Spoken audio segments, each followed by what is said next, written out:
Hey everyone, welcome back for another video. My name is Tanya for those of you that are new here, and I am a watercolor and acrylic and oil artist. I can't decide which one I like better, so I do all three. On this video, I'm going to be doing oils on canvas, and my perspective from the camera is a little bit different because when I do my watercolors, I do a headshot straight down. So this is the first time I'm going to be doing a video with the camera kind of behind me and on the side. But I just want to let you know I've got a 20 by 20 canvas. I already gessoed it, and I've got my oil paints, but I'm using the water mixable oils. And this is the Dollar and Rowney brand, but I also use the Winsor Newton brand as well. The size brushes I'm going to be using is a 12 and a 4, and then I've got these little deerfoot brushes that I love for just mixing the colors and just going in like little swirls and just mixing it on there really nicely. This is a good brush to have, and actually I'm going to be looking for a bigger one. This one is a 3/8, and I'm going to be looking for a bigger one if they make it.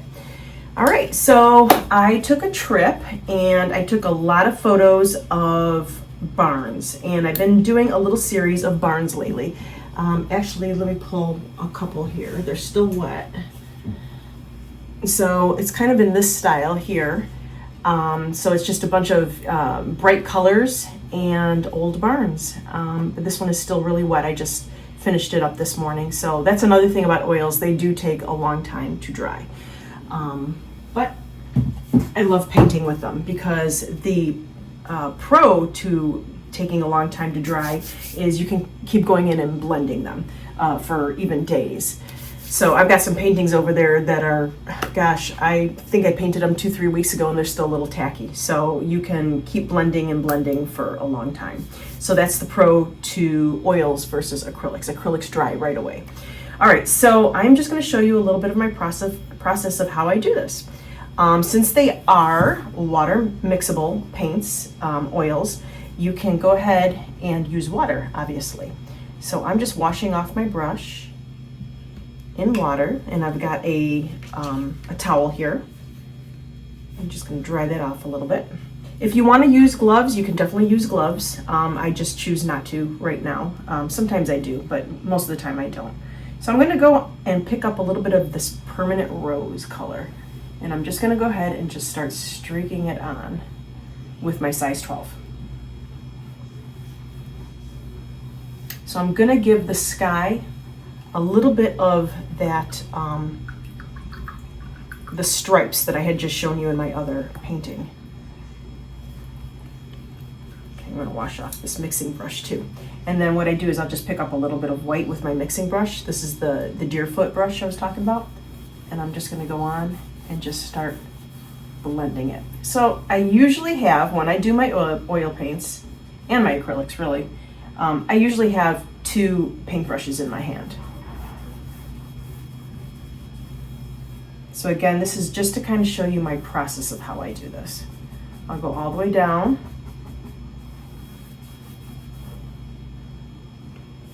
Pick up a little bit more white.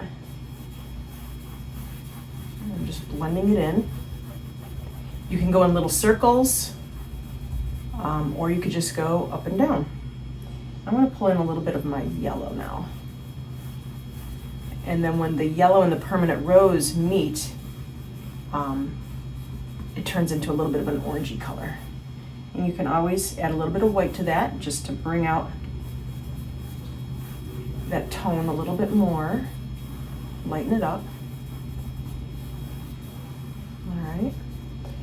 And let's see, I think I'll put a little bit of my cad yellow. So that was lemon yellow, and this is my cad yellow. So I've got 2 different yellows here.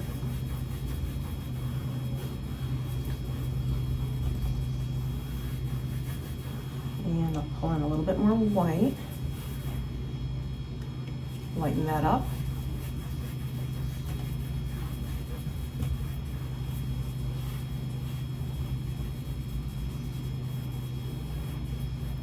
So this is just the first layer. You're gonna be, even when you go all the way across the whole canvas, you are gonna be coming in and just putting more layers on. So it's just a layering process.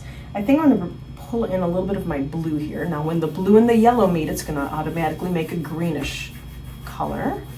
So you might want to think about what colors you're putting next to each other, because they will blend. And I'll just go all the way to the edge with this one.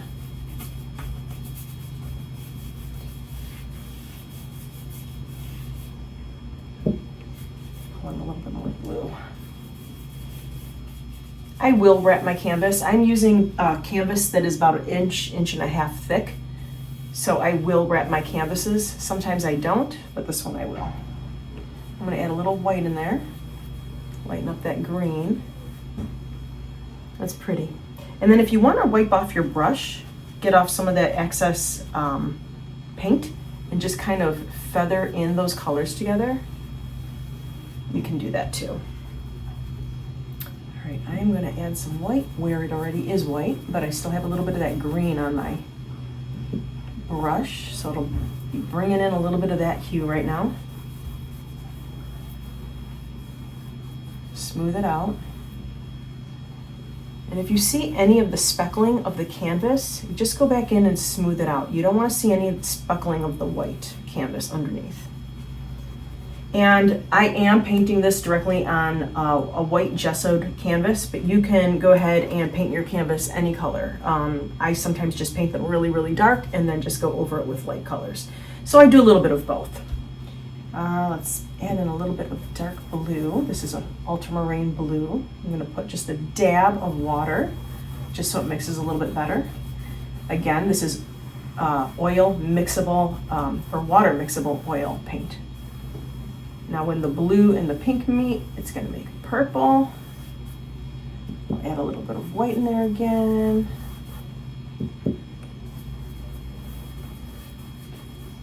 You can also go ahead and prime your canvas with a coat of acrylic paint too.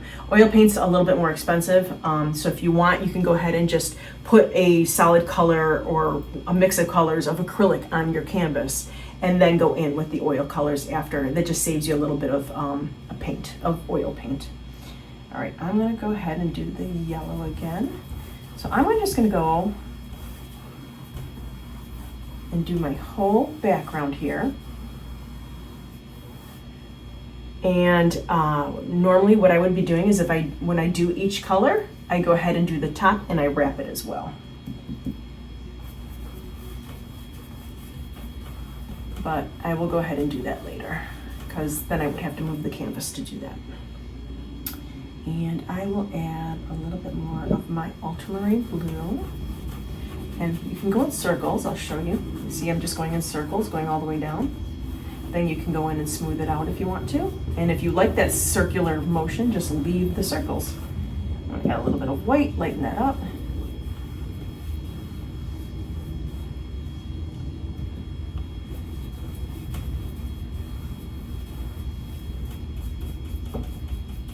Now I'm going to do the top of that one a little bit because that's a color I just mixed there, and I'm not sure I'll be able to get that tone again.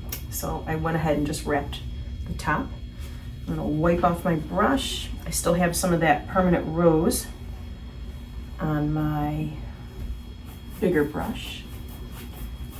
So lay that down. Wipe off my brush as much as I can. Actually, I'm going to wash it off. I've got a lot of green still on there. And then I'm just going to come in and mix it in. Look how pretty that is. All right, I'm gonna go ahead and continue with the sky, and then we'll get to the barn. Okay, so I just finished painting the background, and like I said, this is just the first coat. I'm gonna be going over it as it dries a little bit. I'm gonna be going over it with other colors. But I'm gonna start my barn now. So I'm gonna go ahead and pick up my size 12 again, flat brush. And I already went in and sketched it out with some kind of burnt umber color and a little bit of green and stuff. I just wanted some undertones of where my shadows are gonna be on my barn. But now I'm gonna pick up my white and I'm gonna go over that with white. And the barn that I'm looking at, or looked at before, I took a picture of it last week when I was on vacation, and all the wood is going vertically, not horizontally. So I'm going to make my strokes go up and down. Now, some of where I had put that burnt umber and that blue and green is still wet. Like I said, oil paints take a long time to dry. So it is mixing in there, but I did that on purpose because I want to pull in some shadows of where my shadowing is. And they had this big wreath on the barn. I'm going to cover that up. I just wanted to put it for reference right there that I will be adding that later. It was a really cool barn. So those of you that have watched my videos before, you know that most of my paintings are bright and cheerful and colorful and vibrant. If you choose to do this, or any of your paintings, you can do a more muted down tone color palette. I love vibrant colors. I love happy art. And that's why I choose the colors I do. But if it's not your thing, choose different colors. So I'm just giving that a coat, and I kind of sketched in where the windows were on the barn. So I will leave that. And as you can see, I am using my brush the fat way, the fat or flat way, and then I turn it so it's more a line when I am trying to just edge something out and make it nice and crisp. And I will do the same thing with the barn over here.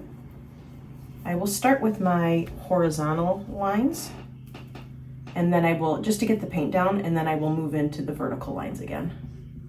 But right now I'm just trying to lay down some paint.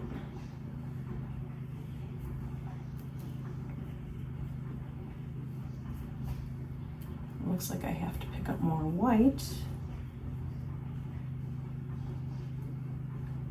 I just used a lot of white there. So let's put more white.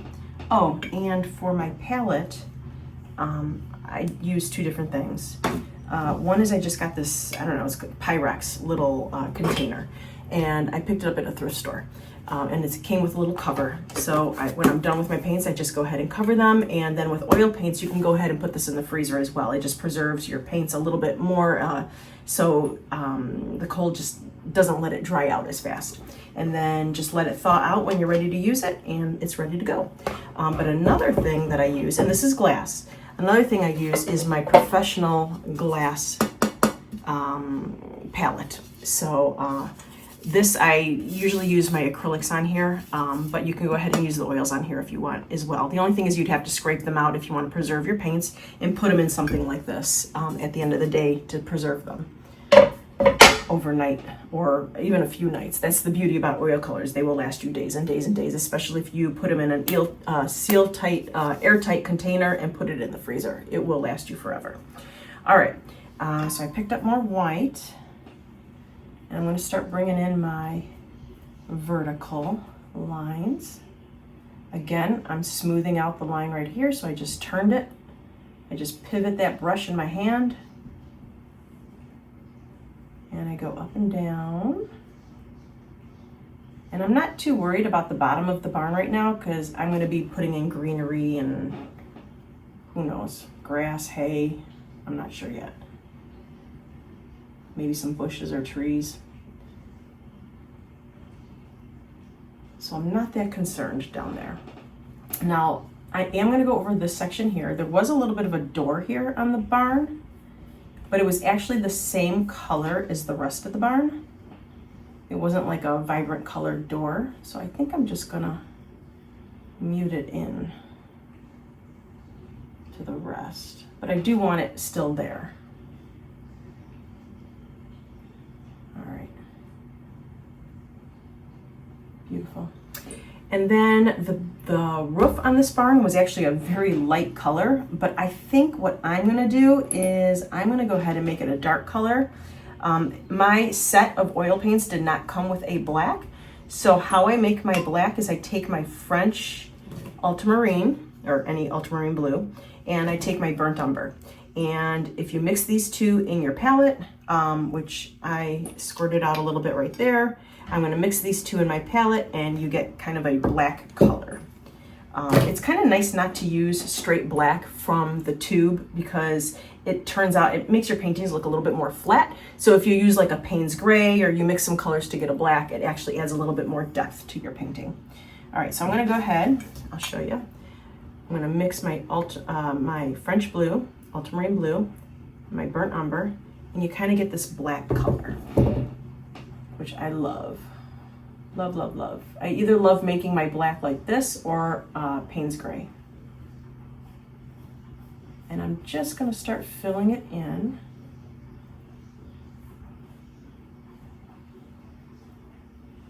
And I'm gonna take my Deerfoot brush again, and I'm just gonna blend that in. For some reason, this brush just blends it in. I think it's just because there's so many bristles, like in a circle, it just blends the paint in beautifully. And if you need more, just put down some more.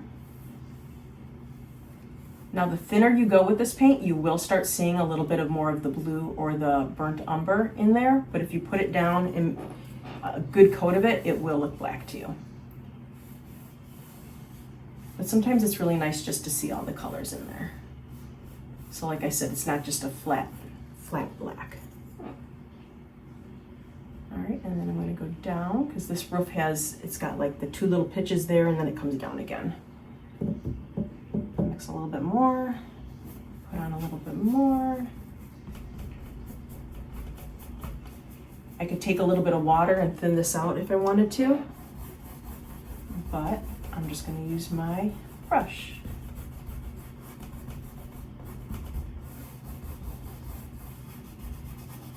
You can go in little circular motions. Right now, I don't really care about the strokes. I just want to get down my first layer. And pick up a little more.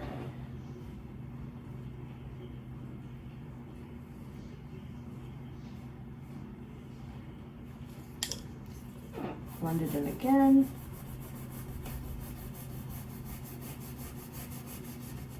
And right now I'm not as concerned about my straight line down here because I'm going to be shadowing it under this roof anyways on the barn. So I'm not that concerned about keeping it a crisp line yet. So now I'm going down with my strokes, and I'll come down this way with my strokes. So that's the beauty of oil paint. You can keep playing around with it for a while. I'm going to crispen up my roof here a little bit. Beautiful. Just kind of need a steady hand for that. And then come down like that. Now I'm going to be adding more colors in my sky. So I probably will ruin that edge right there when I start bringing more colors down. I'll have to crispen up that line again later, but that doesn't bother me. All right, I'm going to pull it down this way too.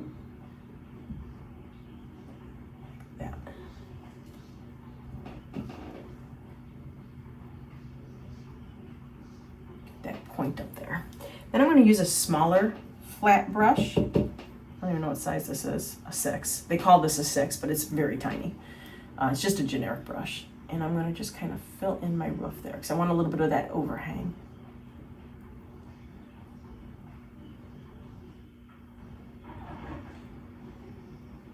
All right. And then I'm going to go ahead and add in some more grass and maybe some fence or something like that. So I will show you the finished product on another video.